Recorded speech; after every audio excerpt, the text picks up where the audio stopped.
Olá, estimados irmãos, vamos em nome do nosso amado Salvador Jesus e com o auxílio do Santo e Bom Espírito dar continuidade aos estudos das nossas lições. Vamos na lição 12, abandonados pelos amigos e inimigos, e vamos estudar o segundo tópico.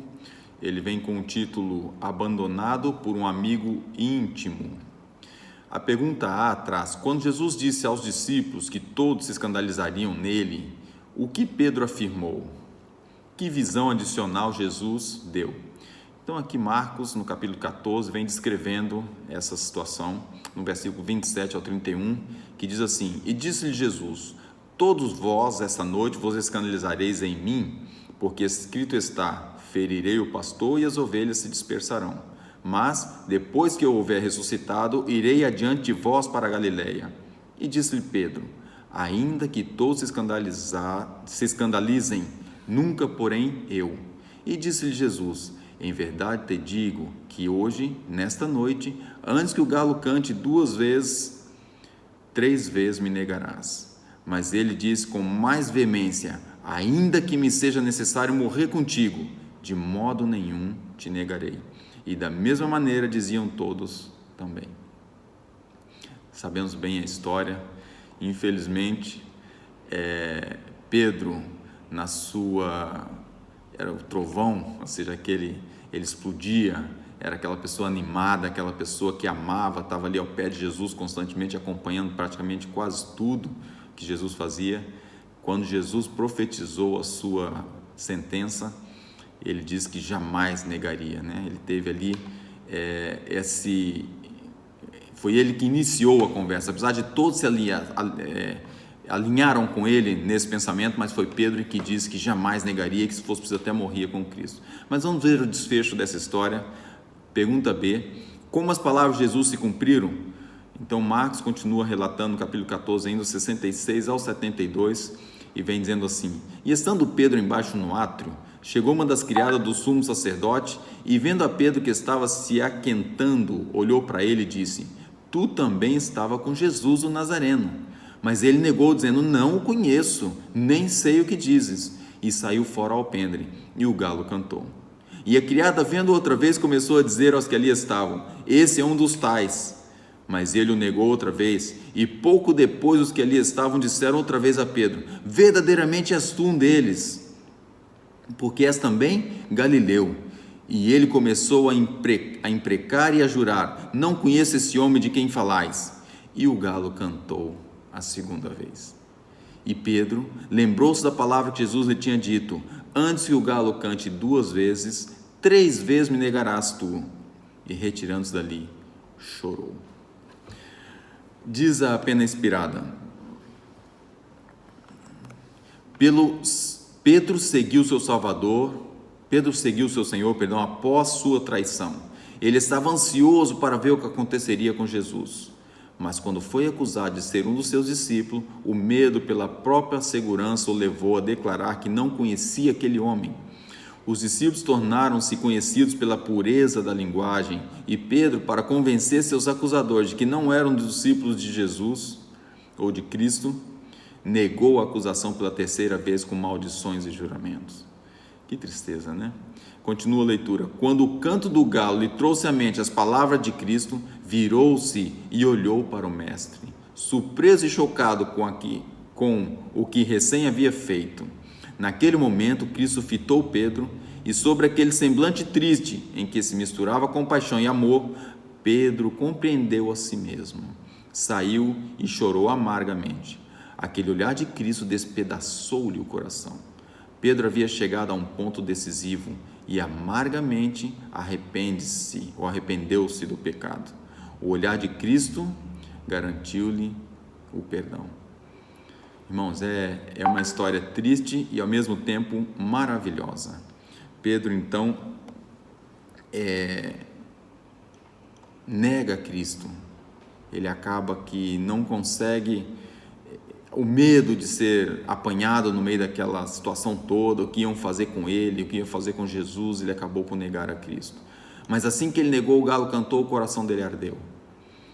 Quando ele olhou Jesus estava a olhar para ele, aí o coração se desfez completamente. E ele viu no olhar de Cristo, não ódio, mas viu tristeza e compaixão.